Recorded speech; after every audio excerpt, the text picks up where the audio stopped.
Welcome to Witness Wednesday here on the Walk Boldly with Jesus podcast. Each Wednesday, you'll hear a real testimony of how God is moving in someone's life. These stories remind us that God is not distant. He is active, personal, and still transforming lives today. As you listen, may your faith grow and your heart be encouraged to trust Him more. Let's get started.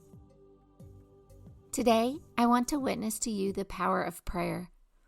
I am very grateful because my parents are devout Catholics. They both grew up in very Catholic homes, and their parents passed down to them the importance of our faith. They both went to Catholic schools growing up. Sometimes I wish that I lived back when they lived, and it seemed like being Catholic was easier. Although I'm not sure it was easier. Sometimes I think that is just what we tell ourselves to make ourselves feel better. My mom and dad started dating when they were in high school. My parents, while in high school, used to meet at 5 or 6 in the morning so they could go to daily mass together. Nowadays, kids don't even want to go to mass on Sunday morning. They don't want to be up early on a school day, and they certainly don't want to be in mass before school. Maybe the same was true back then. Maybe my parents were different from all those around them.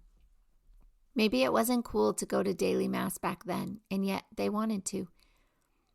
Maybe they didn't want to be at mass necessarily. Maybe they just wanted to see each other, and that was the only way they could. I honestly don't know, although I should ask them. The fact that they were waking up early and going to mass together before school is an answered prayer. Actually, it's probably many answered prayers. It's probably the answer to the prayer, "Please let my children know you." It's probably the answer to the prayer, "Please let my child meet a spouse who is Catholic." An answer to "Please let my child meet someone who knows the Lord like they do." I know my grandparents prayed a lot for my parents, and I can see the effects of those prayers. Even after my grandparents have gone to meet Jesus, I am sure they are still praying for our family. I am sure they are up in heaven praying blessings and prayers of protection over us as we speak. Isn't that awesome to think about? When our loved ones die, they don't stop praying for us. Actually, their prayers probably increase because they don't have the worldly distractions that we have here on earth. They can devote all their time to praising God and praying for their loved ones left here on earth. The reason I can see the results of these prayers is that my parents found each other. These days, it's becoming increasingly rare to find a couple where both are Catholic.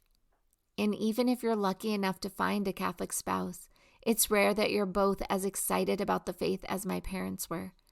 My mom is the oldest of 10 children, ranging from 83 years old down to probably about 60 or so. All of my mom's siblings are alive to this day. It's not as if they have all had easy lives. It's not as if they've never been sick. They have, and yet they are all still alive and well. That is an answer to so many prayers that probably seemed unanswered at the time. My mom and several of her siblings have had skin cancer, and yet through it all, God has protected them. That is so many answered prayers. My parents had 11 children. When they got married, they wanted 12 children, a whole dozen. The reason for this is that my dad only had one brother, and they didn't get to play together too much when they were growing up. My dad's house was always so quiet, and there wasn't much going on. However, when he went to my mom's house, it was the opposite. It was never quiet, and there was always something going on. So they decided to replicate that in their house and have a dozen kids. The fact that I have 10 brothers and sisters is another answer to prayers. Actually, probably several answered prayers. As my parents said, if they were unable to conceive, they would say a novena, and at the end of it, she would be pregnant. My mom and dad are both in their early 80s and doing great. They are more active than most of the kids are, and they go out square dancing and round dancing 3 nights a week. They are very involved in the church and run a prayer group there. My mom does Daughters of the Isabella. My dad is the chaplain for the Knights of Columbus and another organization in town. And they are healthy enough to remain busy. And I know that is the answer to many prayers. Another way I can see so many answered prayers is the fact that all my siblings and I are still alive and well. It's not uncommon for large families to lose one of their siblings along the way. It's not uncommon in any size family, actually. However, all of my siblings are doing great. I will say we did have some close calls. My sister had a mysterious illness when she was younger, and we almost lost her. My brother was pulled through a big machine that makes chicken wire. We definitely could have lost him then. There have been a few suicide attempts in our family. There have been really bad car accidents. My sister had open heart surgery in 8th grade. One of my brothers jumped out of a plane with the Army and hit his head on the side of the plane on his way down. There have been plenty of opportunities where things could have ended very differently, and they didn't. And I am so thankful for all those answered prayers of protection and healing. I say all of this to let you know that your prayers are being answered. It is important that you continue to pray, even when you don't see the results you want.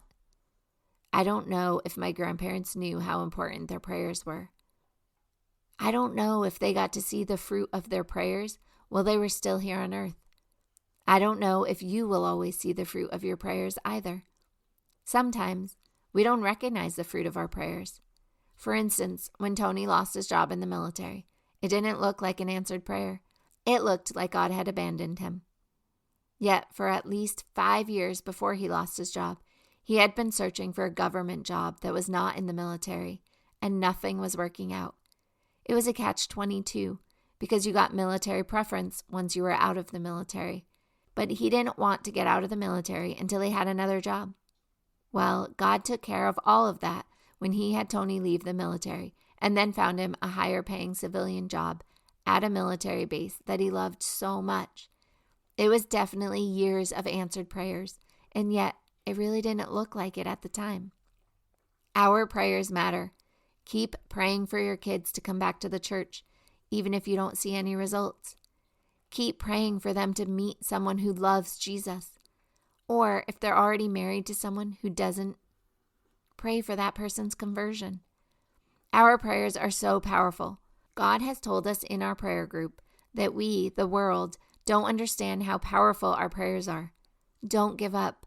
Keep praying, even when you don't see results. I bet if you sat down and looked back over your life, you would see many answered prayers. God is good, and he does answer our prayers.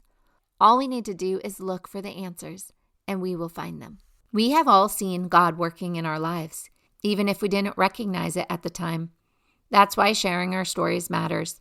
When we talk about what God has done, we help others see how he is moving in their lives too. If you feel called to share a testimony of how God has worked or is working in your life, I would love to hear from you. You can email me at Catherine, CATHERINE, at findingtruenorthcoaching.com, or click on the link in the show notes.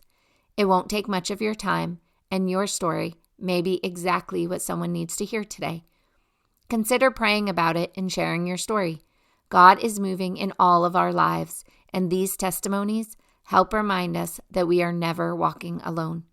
And remember, the same God who is working in their life is working in yours too.